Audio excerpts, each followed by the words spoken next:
ಬಾಗಲಕೋಟೆ ಸರಣಿ ಅಪಘಾತದಲ್ಲಿ ಇಬ್ಬರು ಮೃತಪಟ್ಟ ಘಟನೆ ಹುಬ್ಬಳ್ಳಿ ಸೋಲಾಪುರ ರಾಷ್ಟ್ರೀಯ ಹೆದ್ದಾರಿ 218 ಬಾಗಲಕೋಟೆ ತಾಲೂಕಿನ ಸೀಮಿಕೇರಿ ಬಳಿ ನಡೆದಿದೆ.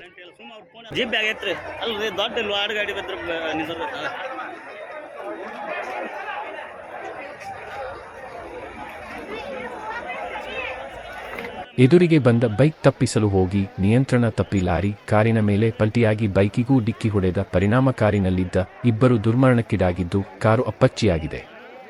ಬೈಕ್ನಲ್ಲಿದ್ದ ಓರ್ವನಿಗೆ ಗಂಭೀರ ಗಾಯಗಳಾಗಿವೆ. ಕೇಸನೂರ ಗ್ರಾಮದ ಗ್ರಾಮ ಪಂಚಾಯತ್ ಸದಸ್ಯ ರಮೇಶ್ ಹೂಗಾರ 35 ಮೃತಪಟ್ಟವನೆಂದು ಗುರುತಿಸಲಾಗಿದೆ. ಇನ್ನೊಬ್ಬ ಮೃತ ವ್ಯಕ್ತಿ ಹೆಸರು ತಿಳಿದುಬಂದಿಲ್ಲ. ಕಾರು ಮತ್ತು ಬೈಕ್ ಹುಬ್ಬಳ್ಳಿ ಕಡೆಗೆ ಹೊರಟಿದ್ದು ವಿಜಯಪುರದ ಕಡೆಗೆ ಗೊಬ್ಬರ ಹೊತ್ತುಕೊಂಡು ಲಾರಿ ಹೊರಟಿತ್ತು. ಕಲಾದಗಿ ಪೊಲೀಸ್ ಠಾಣೆಯಲ್ಲಿ ಪ್ರಕರಣ ದಾಖಲಾಗಿದ್ದು ಮುಂದಿನ ತನಿಖೆ ನಡೆದಿದೆ.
ಒತ್ತು ಬಿಡೋಣ